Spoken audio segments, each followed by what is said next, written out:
Hola, buenas noches.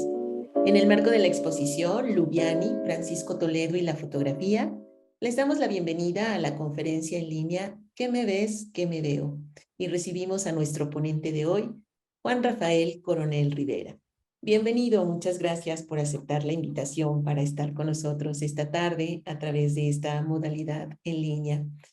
Juan Rafael Coronel Rivera, su labor profesional se desarrolla como poeta, narrador, fotógrafo, ensayista, crítico e historiador del arte, curador y editor. Inició su trabajo relacionado con la fotografía en 1985 como crítico e historiador con el texto Visiones de Agua Dulce, escrito que acompañó a la exposición homónima de Dornit Doherty y que se presentó en la Galería Alternativa. Desde entonces y hasta la fecha, ha colaborado con textos sobre fotografía para libros, catálogos, revistas y periódicos. En 1987 cofundó la Fotogalería Calo Coronel, primera en su género en nuestro país, la cual se mantuvo abierta hasta el año de 1991. De julio de 1989 a mayo del 2001, mantuvo una columna sobre crítica e historia del arte en el periódico Uno más Uno, en la cual abordó con frecuencia tópicos relacionados con la imagen. Cuenta con los fotolibros Rituales Atmósferas, Acatl, Cuando las piedras hablaron, y La plaga, un análisis alrededor del turismo. En 2018, el Instituto Nacional de Antropología e Historia le otorgó el primer lugar del premio Antonio García Cubas en la categoría Libro de Arte a los tomos 3 y 4 del compendio Francisco Toledo, obra 1957-2017, de los cuales realizó la coordinación académica y la investigación. De igual forma, en 2019, obtuvo el primer lugar en la categoría Catálogo de Arte al libro Graciela Iturbide, Cuando habla la luz, del cual realizó el concepto, la curaduría de la muestra y el texto curatorial de la edición. Nuevamente damos la bienvenida, muchas gracias, y agradecemos también a todas las personas que se han conectado a esta transmisión en vivo. Estaremos recibiendo sus preguntas en la sección de comentarios de Facebook. Cedo la palabra a Juan Coronel. Adelante, comenzamos.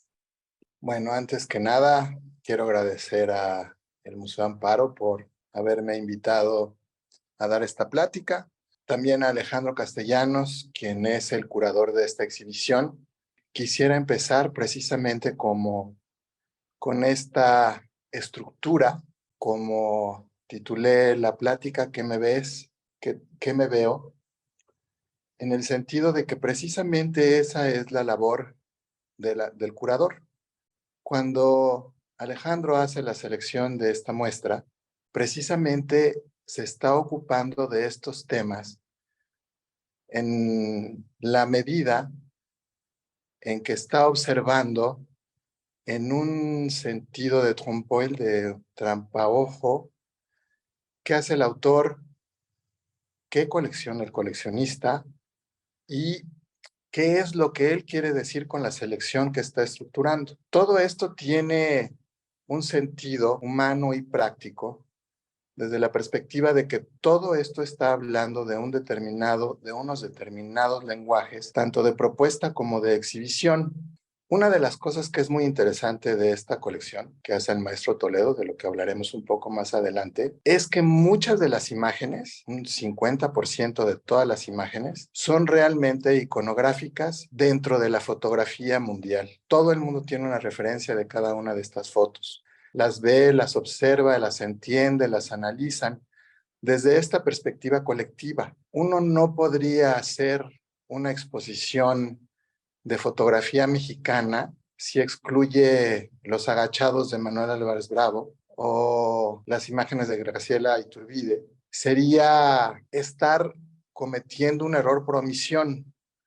Entonces, de alguna manera, el guión de las muestras, de estas muestras antológicas, está dado. Y eso habla precisamente del tema de esta charla, que es no nada más qué me ves, qué me veo, sino cómo nos vemos. Bueno, no me voy a meter mucho en la estructura curatorial porque, bueno, ese es el trabajo de Alejandro. Alejandro lo explicó ya muy bien en su texto. Es una exposición itinerante, pero yo con lo que quiero empezar, y es una cosa que me interesa y me llama la atención, es todas estas ideas alrededor de la imagen como apropiación que finalmente terminan siendo de alguna manera una estructura fetichista. Yo sé que acabo de utilizar una palabra tremenda, ¿no? El fetiche, como se comprende, como se habla dentro de la estructura del arte, de todo el arte, estamos entendiendo de que en esta exhibición hay un recorrido de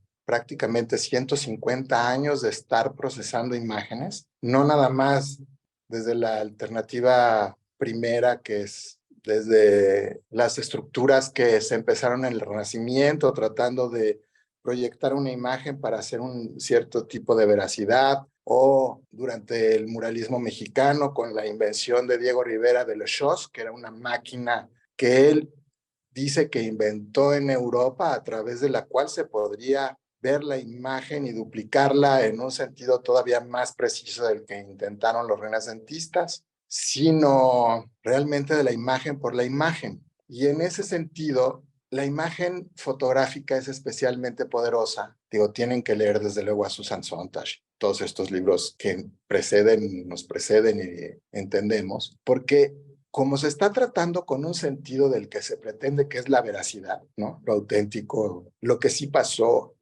¿no? La imagen que captura ese sentido como de realidad. En ese sentido, muchas veces de la fotografía, en todas las estructuras se habla del fetiche fotográfico, pero aquí yo quiero señalar algunas cuestiones alrededor a esta estructura del fetiche fotográfico. Según el diccionario de Chile de etimologías, la palabra fetiche, el castellano importó del francés la voz fetiche, que la había adoptado del portugués feitiço en el siglo XVII.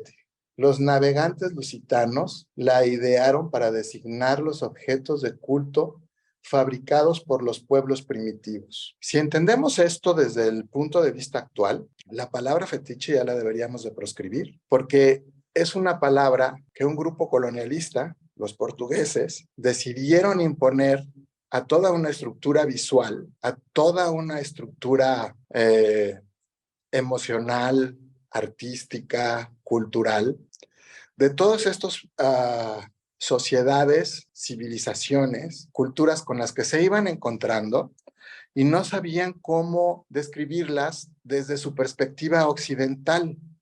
Y desde ahí la voz fetiche se puso para todo aquello que los portugueses no entendían por no pertenecer a su estructura católica, peninsular y desde luego occidentalista. Para los cristianos estos objetos eran artificiales y crearon la voz a partir del latín factitius, artificial, inventado, del verbo facere, hacer.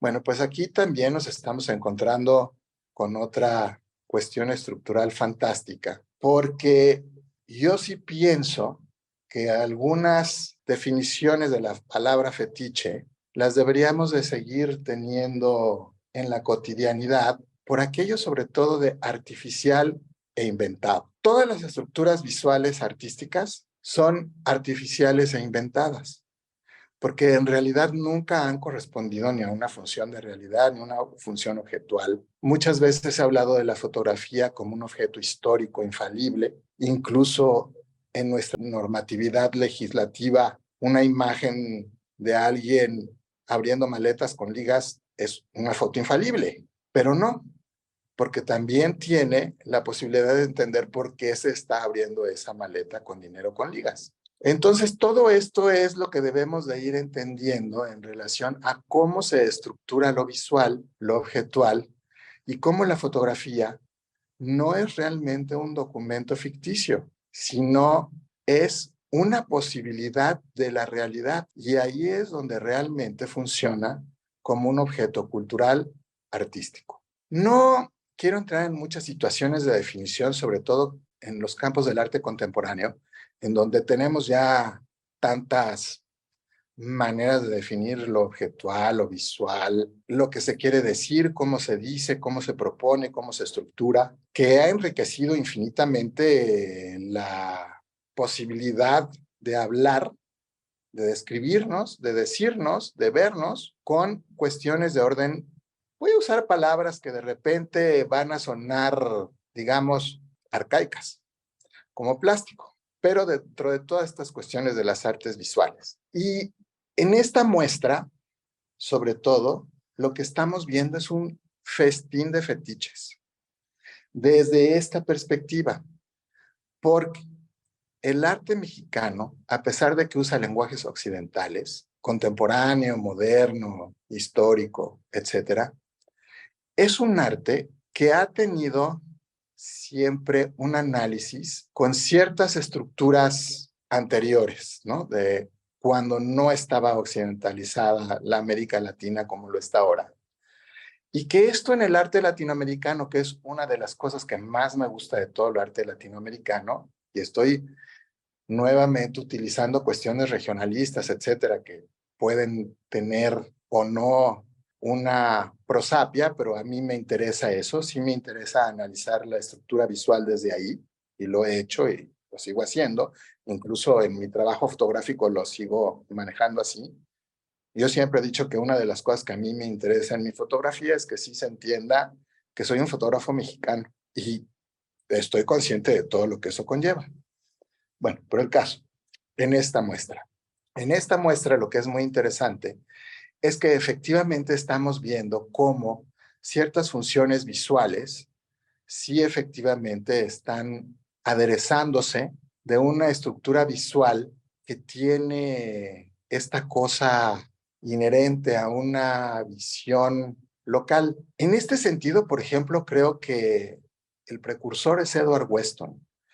En esta curaduría hay una serie de imágenes, hay el retrato de Lupe Marín, el retrato de la pirámide de Teotihuacán, que realmente están mostrando esta cosa que vio Weston. Esta cosa, me refiero a cosa en el sentido moderno de los shows, donde había una estructura monumental, pétrea, que daba con la visión de la majestad del Acuatlicue, etcétera, que se utilizó mucho, se vio mucho y se analizó mucho. Entonces, bueno, la primera cuestión es este fetiche de apropiarse de la imagen. El segundo fetiche que veo y que me interesa mucho son en las funciones de la técnica. Hay en la modernidad, y es muy interesante que sigamos discutiendo qué es el proceso y cuál es el proceso idóneo para seguir una estructura visual, en donde la fotografía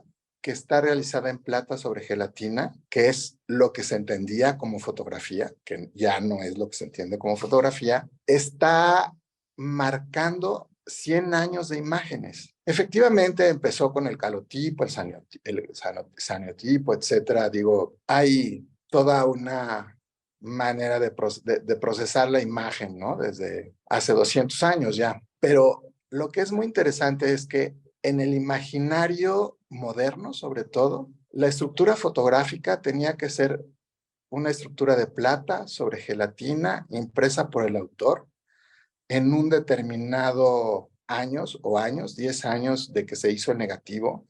Ya esto es a lo que se le llama vintage y en el mercado tiene un significado muy profundo. Pues precisamente este es otro de los fetiches de esta colección que reunió el maestro Toledo, porque aquí debemos de ver que es un artista, no es cualquier individuo, cualquier persona, cualquier estructura, fijándose en qué imágenes quiere que la gente vea, sino que es un autor excepcional, muy culto, pero verdaderamente culto, muy inteligente, seleccionando grupos de imágenes en las cuales la técnica sí importa. Y si se hace un análisis global de la exhibición, son casi 500 imágenes, es una exposición maravillosa, exhaustiva, no exhaustiva, pero un buffet fantástico de imágenes. Cabe ver que al maestro Toledo, a Francisco, le interesaba precisamente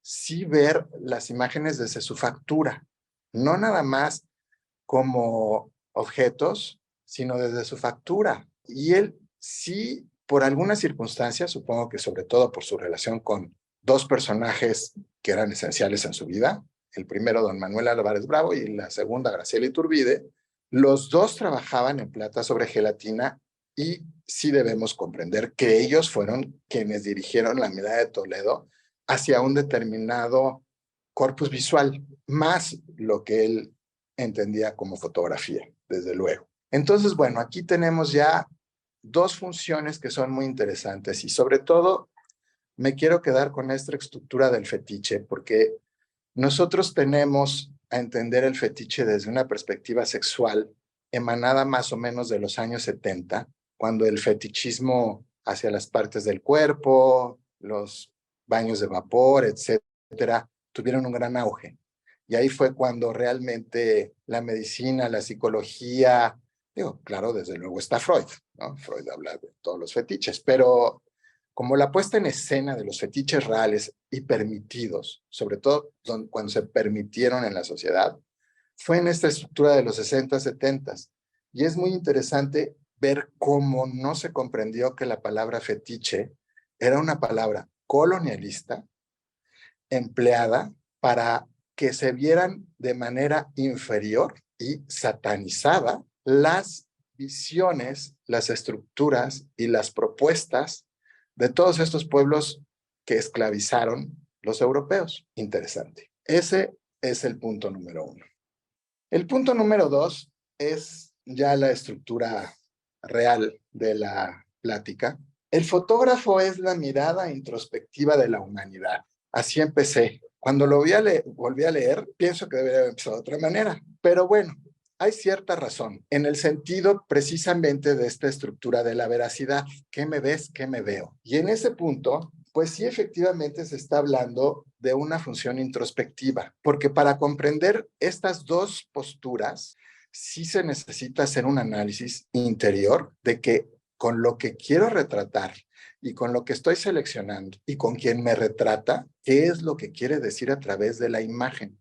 Es muy interesante, pero, por ejemplo, volvamos al retrato de Lupe Marín de Edward Weston. Y quiero regresar a ese retrato porque ese es uno de mis fetiches. Como saben, Guadalupe era mi abuela. Y entonces yo no conocía a esa Lupe, a la que retrató Weston. Weston retrata a una Guadalupe monolítica, maravillosa, andrógina. Esa sí la vi.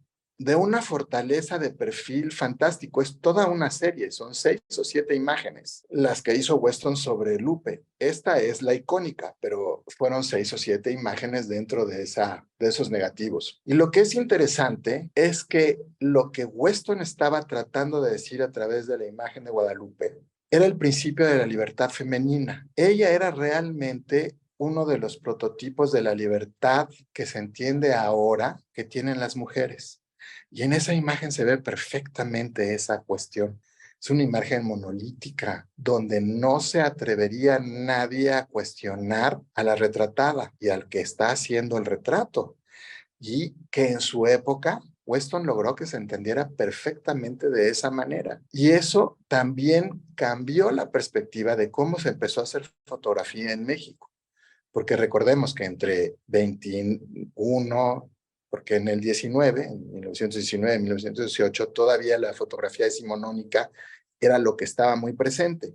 Pero a partir de 21, con la llegada de Weston, Tina y don Manuel Álvarez Bravo y el francés Cartier-Bresson, se estructura una fotografía americana del continente totalmente distinta con este tipo de personajes. Si ustedes ven para atrás la fotografía desde Alaska hasta la Patagonia, no había nada que se pareciera a esto. Y en ese sentido, estaban estructurando una visión diferente. Se ha hablado mucho de estas cuestiones de la escuela mexicana y la escuela mexicana de pintura, la escuela mexicana de escultura, etcétera. Yo no sé si todo eso sea una manera real de cómo se vio, pero sí se estaba viendo una sociedad diferente que no tenía tanto que ver, y sí, con la occidental europea. Pero cuando estas imágenes llegaron a Europa, en Europa no se estaba haciendo nada ni remotamente similar, que eso es algo que sí debemos de tener en cuenta. Sí había grandes fotógrafos, ¿no? Kertész, maravillosos, trabajando en cosas fantásticas. Pero esta estructura visual, esta cosmogonía, esta manera de presentar la fortaleza, no estaba pasando. Al verse al espejo, analizan la imagen que tiene frente. Observan su efigie como obra visual. Esto es muy interesante, pero no todos los seres humanos somos personajes. Cuando uno va caminando en la calle, determinadas personas con las que inmediatamente hacemos contacto, por cómo se mueven, cómo se visten, cómo se ven a sí mismas, no necesariamente en una perspectiva alegórica. Muchas veces estamos viendo a seres deprimidos, los escarabajos de Kafka. Otras veces a Marilyn Monroe sin ropa interior. ¿Qué hace a un ser humano personaje? ¿Y qué hace a un ser humano personaje donde un artista tome conciencia de que ese individuo tiene la gracia, la potencia, el imago de representar un sentido fundamental de todos? No puedo comprender las grandes obras icónicas de la fotografía, incluso contemporánea, que ahora la fotografía tiene más que ver con los escenarios que con los individuos. Pero, como también digo más adelante, y lo voy a tocar allá, los escenarios son personajes. Pero bueno, en el caso que estamos tomando ahora, ¿qué es lo que hace que una persona sea fundamental, pero fundamental para que quede en el imaginario universal? Por ejemplo, el niño de Cartier-Bresson con un bolillo en el sobaco. ¿Por qué esa imagen representa la posguerra? Porque es el término de la fractura del humano derrotado y la posibilidad de que haya un sentido de esperanza. Ahora, la palabra esperanza es horrible, porque el ser humano no tiene esperanza. Si ustedes nada más le dan una vuelta ahorita al mundo tal y como está, pues sí comprendemos que tenemos una vivencialidad distinta a lo que occidentalmente se entendía como función de esperanza. Somos otra cosa, ni peor ni mejor, pero no esa cuestión de la esperanza. Entonces, ahí es donde está realmente perspectiva del fotógrafo entendido como artista, ¿no? Como artista visual. Se habla mucho ahora desde que está Instagram. Yo no tengo Instagram. Nunca he navegado en Instagram. Yo de repente me pongo muchas trampas porque me gusta que en algún día, cuando tenga la necesidad de ver algo realmente innovador, pueda apretar un botón y encontrarme con algo innovador. Es como un poco guardar cosas, ¿no? Para poder después observar. Y una de esas cosas que he guardado es no meterme a Instagram. Oigo muchísimo del Instagram, ¿no? Y desde que está en Instagram se habla desde que todo el mundo ya es un fotógrafo por el hecho desde que un teléfono celular se puede realizar a través de esta plataforma un portafolio. Tengo curiosidad. Pero no dudo que ahí esté realmente el contenido contemporáneo de ahora, porque recordemos que ha habido dos etapas contemporáneas. En los 70s, 80s hubo un arte contemporáneo, en donde estaban Frank Stella, etcétera, y después se volvió a retomar, porque este arte, recordemos que cuando empezó, lo que ahora llamamos arte contemporáneo, se llamaba cutting edge, pero no pegó el cutting edge y se le puso contemporáneo. Entonces, toda esta historia, que ya tiene muchos años, ya el arte contemporáneo ya para 30 años, creo que es el arte ísmico que más ha durado, ¿no? En el cubismo, que también tuvo, bueno, el surrealismo, quizá el surrealismo tiene un poco más. Pero bueno, como se está marcando, quizá ahí esté realmente la verdadera historia. Quizá el Van Gogh de la fotografía, el desconocido, el gran desconocido que va a revolucionar lo que es la imagen actual, esté en esa plataforma y no en lo que estamos digiriendo ahora. Y todo eso de lo que está hablando es precisamente de qué es lo que queremos ver a través de qué me ves, qué me veo. Yo la plataforma que utilizo, que es la que usamos todos los venerables de la tercera edad, como soy yo, de más de 60 años, es Facebook. Ahí lo veo. Veo cómo hay algunas páginas de conocidos míos en donde utilizan esta plataforma para presentarse. Es lo que ahora se llama selfies, que debería de ser autofoto, autorretrato, donde por momentos se están presentando en todos los estados de ánimo, de todo el momento, de todo el tiempo, de toda la manera.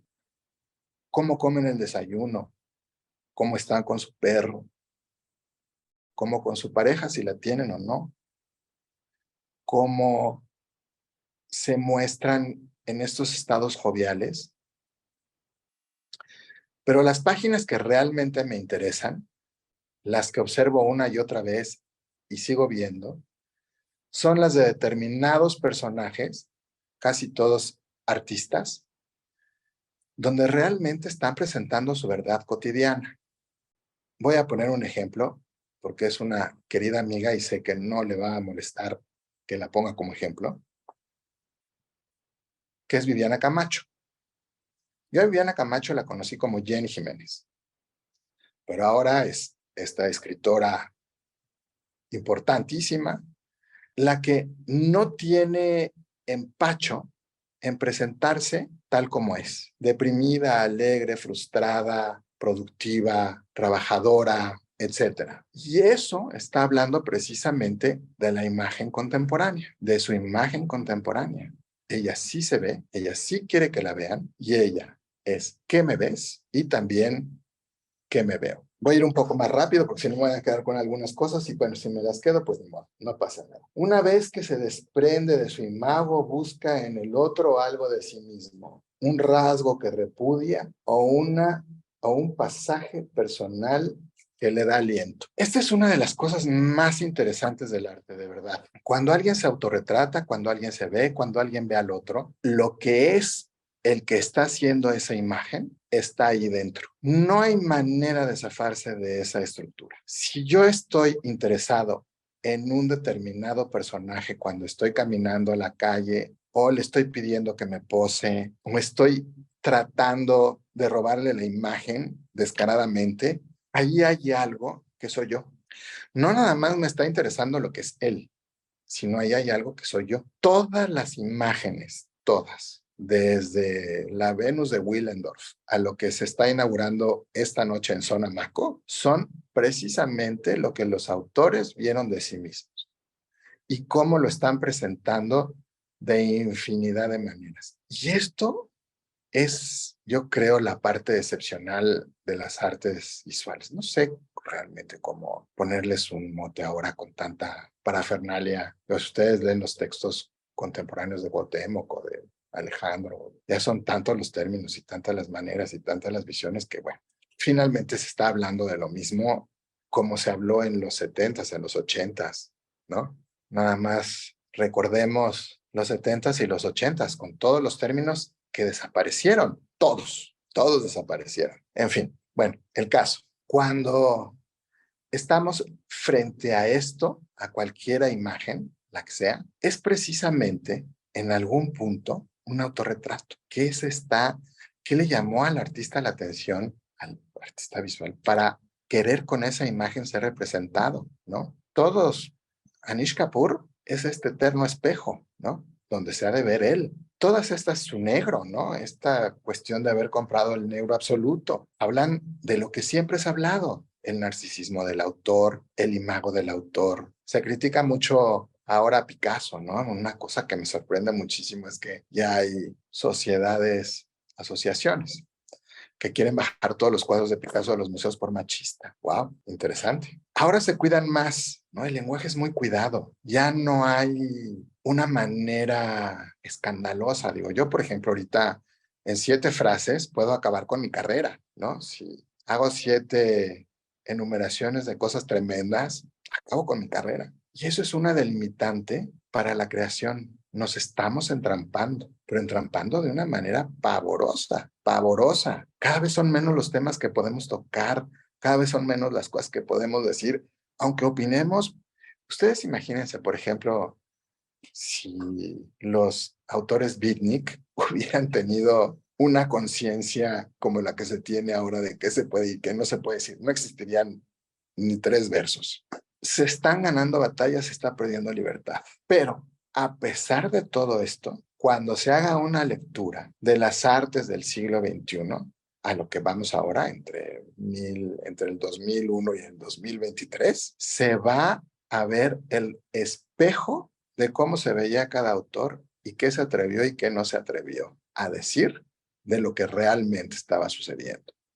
Porque el hecho de no nombrarlo no es que no esté pasando, que eso es lo que es maravilloso. Está pasando todo exactamente igual, nada más son los contenidos, las omisiones, las perversiones y las visiones. Pero en fin, muy interesante eso, de verdad. Sigamos. Un rasgo que repudia a un personaje, ¿no? Y no olvidemos que los objetos en la fotografía son personajes. Una roca pie, un río mano, un pez ojo, un lápiz Dios. Creo que eso es lo que vale la pena de ese texto. Y eso sí me gusta mucho. Y esa es una realidad. Cuando un artista se acerca a un objeto, a cualquier objeto, sí hay una relación, ¿no? No nada más es este objeto inanimado ahí presente, la hoja, etcétera. He oído muchísimas críticas, pero muchísimas, ¿no? Conozco 3 o 4 críticos de arte internacionales muy famosos. Por ejemplo, Dora Ashton. Yo conocí a Dora Ashton, tuve el gusto de tratarla unas 20 veces aquí en México y en Nueva York. Y a Dora Ashton no le gustaba la fotografía. Decía que la fotografía no era arte. Eso es maravilloso, maravilloso. Y era amiga de Irving Penn y tenía fotografías, le hizo unos retratos extraordinarios, pero ella insistía en que la fotografía no era arte. Todo eso es válido. Pero ahorita, por ejemplo, si alguien se atreviera a decir la fotografía no es arte, imagínense nada más el cadalso en el que quedaría. Interesante. Eso es a lo que me hablo de la pérdida de libertad. Y conozco autores contemporáneos muy amigos míos, muy queridos, que siguen pensando que la fotografía no es arte. Bueno, otra de las cosas que me interesa, yo pensé que no iba a llenar la hora, pero veo que ya son 7:46, no voy a poder decir lo que quería, pero todo lo que quería, pero bueno, voy a otro pedacito. No sé si quiera ir a la función de posesión o a la función de acechar, pero me interesa esta cuestión de acechar. La palabra acechar viene del latín acectari, intentar dar alcance, del verbo atseki, alcanzar, atrapar. Ese es el artista. El artista es un cazador, está al acecho, precisamente. Y una de las cosas que es muy interesante es esta voz de intentar dar alcance, porque efectivamente el artista, todos los artistas, creadores, no quiero entrar en esas cosas porque de verdad me quita tiempo, pero porque el lenguaje sí importa, pero no. Pero este intentar dar alcance, esa es una realidad de todos los creadores. Por ejemplo, y regresemos, ahorita ya están con el moño en zona maco, ¿no? Cortando el listón. ¿Qué quiere alcanzar cada artista que está ahí, ¿no?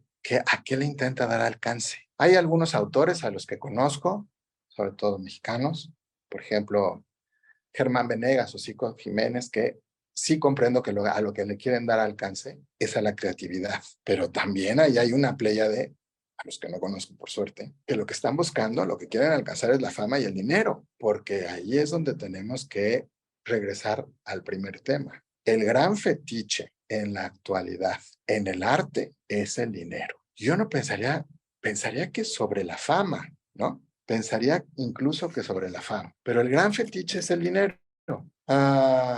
Sigue un prefijo del verbo segui, seguir, perseguir, etcétera.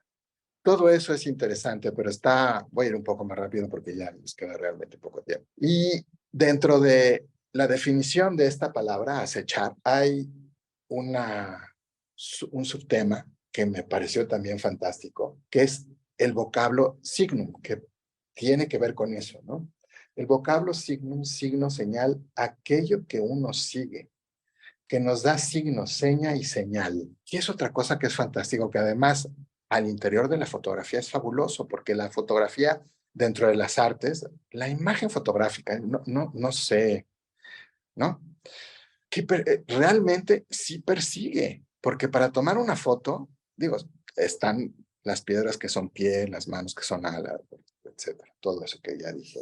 Pero si uno quiere hacer figuración, digamos, fíjense nada más lo interesante que se puede abrir con todos estos temas, para bien y para mal, porque una de las cosas de esta plática, y como todas las pláticas que me gusta dar, que me invitan y a lo cual agradezco muchísimo, por ejemplo, ahora al Museo Amparo, le agradezco muchísimo que me haya invitado a esto, es precisamente estar haciendo estas atenciones donde me gustaría que explotara la polémica. Sin polémica, estamos muertos. Si no volvemos a la polémica, si no volvemos a lo que en los 90s había un montón de crítica, pero bueno, en fin, no vayamos para atrás, porque para atrás ni para agarrar vuelo, pero donde estamos ahora, yo siento que lo que nos falta al interior de las artes visuales en general es un sentido de polémica de a dónde vamos con lo que se está hablando.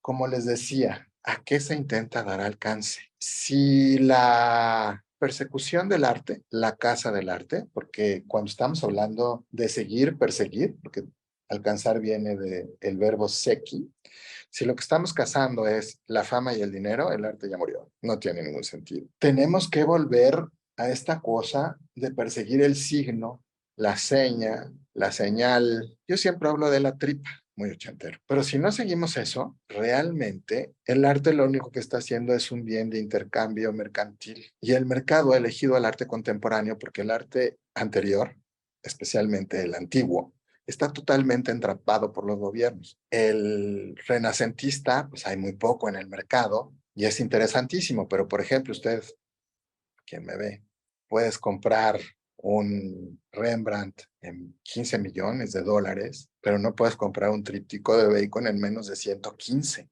Ahí es donde yo no acabo de entender, ¿no? Simplemente es esta cuestión del acecho. Y por último, de lo que quería hablar, y ya veo que me quedan muy poquitos minutos, es del coleccionista.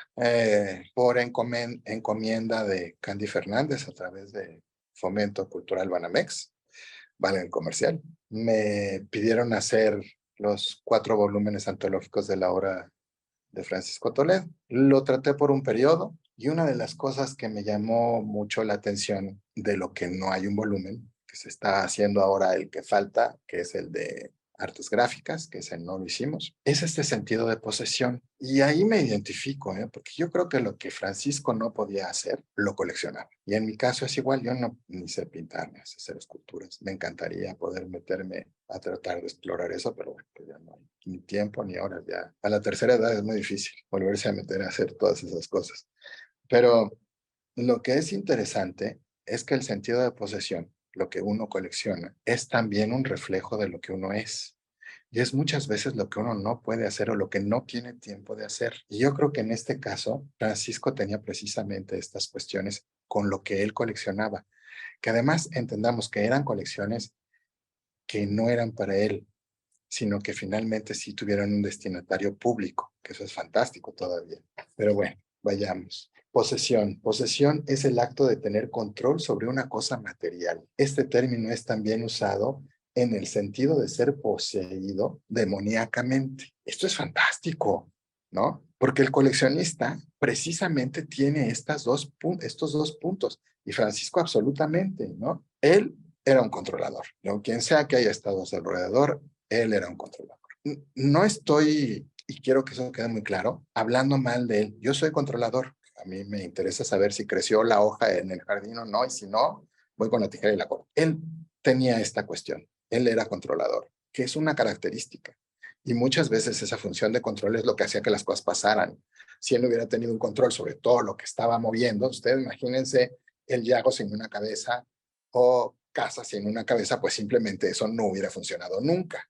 A eso es a lo que me refiero de tener control sobre las cosas. Pero también tenía esta cuestión sobre la cuestión del control material, de tener el trabajo de los otros. Y ese trabajo de los otros es precisamente esta colección que estamos viendo. Es una colección fantástica. Pero por el otro lado, también está este otro término de lo demoníaco. Muchas de las cosas que uno compra, muchas de las cosas que uno tiene, de repente ya no las puede tener por cuestiones meramente animistas. Y en ese sentido, Francisco sí creía en eso. El maestro Toledo tenía esta idea. Había cosas con las que podía vivir, cosas con las que no podía vivir, cosas de las que se deshizo. Y esta colección es con lo que sí puedo vivir. Y bueno, pues creo que ya estamos a 2, 3 minutos.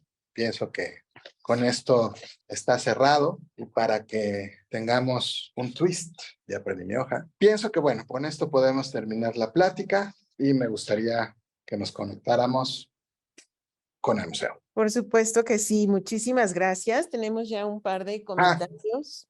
ya apareció. Con esto es con lo Perfecto, que quería cerrar, perfecto, para cerramos hablar, entonces. cerrar la plática. Esta es mi parte fetichista de amago de acechar. Esta es la imagen de una persona a la que no quiero nada y para que vean el poder de la imagen, la voy a chicharrar. Entonces veamos que precisamente ese es otro de los poderes de la fotografía. La fotografía puede ser utilizada para esta cuestión, precisamente, que es a lo que más se le teme, que es clavar alfileres, ¿no? Quemar la imagen. Y con esto es con lo que quiero cerrar la plática. Gracias. Muchas gracias. Tenemos un par de comentarios que vamos a compartir contigo. El primero es una pregunta que nos dicen, ¿en qué espejo se miraba Toledo? ¿Cuál es el espejo en el que se miraba Toledo? Toledo era un esteta. Tenía un ojo extraordinario, pero tenía un ojo muy rígido. A veces lo considero duro. Y él, pienso que había como dos ojos, ¿no? El cultural artístico y el social. Este conjunto de dos miradas, de no ser el autor narcisista que quiere destacar para hacer dinero, sino el autor social que quiere destacar para poder ayudar, es lo que mejor habla de él. Así. Muchas gracias. Tenemos un comentario de Guillermo Vázquez. Él dice, la misma palabra artesanía tenía una intención degradante para marcar una diferenciación del arte, que era occidental, académico y principalmente europeo. Por eso algunos han propuesto el término arte popular para salir de esta visión eurocentrista. Pero la realidad es que el arte de los pueblos originarios es simplemente arte, solamente que no responde a los parámetros impuestos por la norma y forma del canon artístico europeo. El arte latinoamericano es el producto de un pensamiento sincrético que se encuentra inscrito dentro de una cultura que es producto de un largo proceso de transculturización, resultado de la mixtura de diferentes culturas. No podemos realmente decir que exista una sola visión de lo mexicano, sino que al interior de nuestra cultura coexisten un sinnúmero de identidades culturales, algunas más preponderantes y otras más alternativas o marginales. Creo que esa siempre fue una de las grandes virtudes de Francisco Toledo, que supo ver, impulsar y darle un espacio a esas visiones y perspectivas múltiples de lo mexicano, que son el espejo dentro del cual podemos ver nuestro propio reflejo para aproximarnos, al menos parcialmente, a la respuesta de quiénes somos. Totalmente cierto. Las estructuras visuales no occidentalizadas. Hicimos una exposición hace poco en el Museo del Palacio de Bellas Artes que muy bravamente impulsó la doctora Lucina y la puso Miguel Fernández, en donde se llamó Disrupciones Indígenas, donde precisamente por primera vez en la historia del Museo del Palacio se exhibieron una serie de culturas indígenas como culturas, no como arte popular, sino como culturas equiparables a la griega, la fenicia, etc. Acaba de salir el catálogo, los invito a que lo lean porque precisamente eso es lo que se propone desde esa exhibición, que es el hecho de que hay incomprensiblemente, porque de verdad no acabo de entender por qué, el arte occidental, estamos hablando ni siquiera de 800 millones de habitantes, sigue rigiendo la visión de los otros 7.200 millones de habitantes, quienes no están inscritos dentro de las culturas occidentales y tienen arte tan poderoso y tan fantástico como el occidental. Pero lo único que podemos decir es que precisamente es el dinero, ¿no? Con el dinero, como ostentan, pues ya no tanto, pero de todos modos sí tienen por lo menos una tercera parte del capital mundial, pero han logrado imponer esta situación en donde la Venus de Milo no se entiende como que es exactamente igual a la Coatlicue. Son dos cosas idénticas, vistas por dos sociedades diferentes, pero idénticas. Y bueno, pienso que lo que sigue en el arte es precisamente eso, la función de la igualdad visual, ¿no? Porque hay muchos críticos que dicen, es que el arte, como se entiende, es una cosa emanada del siglo XVIII, europeo. No, porque entonces si estamos de... No, no puede ser así. Tenemos que encontrar lenguajes e inclusiones en donde se comprenda que el arte europeo, desde el Renacimiento hasta acá, es solamente una visión más múltiple de muchísimas cosas tan importantes como eso. Esperemos pase. Muchas gracias. Jorge Carretero te dice felicidades y Lucía Campos también dice muy buena publicación, gracias, buenas noches. Me gustaría pedirte si tú quieres cerrar con alguna reflexión final esta charla. Pues mira, la única reflexión es precisamente esa, ¿no? Que veamos al arte en general como una serie de expresiones en donde el arte occidental, porque eso me gusta cerrar con eso, es interesante, donde el arte occidental no es lo más importante del arte, es una visión más del arte. Muchísimas gracias. Pues despedimos a Juan Coronel y agradecemos muchísimo por esta charla que hoy compartió con nosotros a través de esta transmisión en vivo. Y por supuesto queremos invitarlos a que visiten la exposición Lubiani, Francisco Toledo y la fotografía. Muchísimas gracias. Buenas noches y los esperamos en la próxima charla. Gracias, Juan. Buenas noches, muchas gracias a ustedes.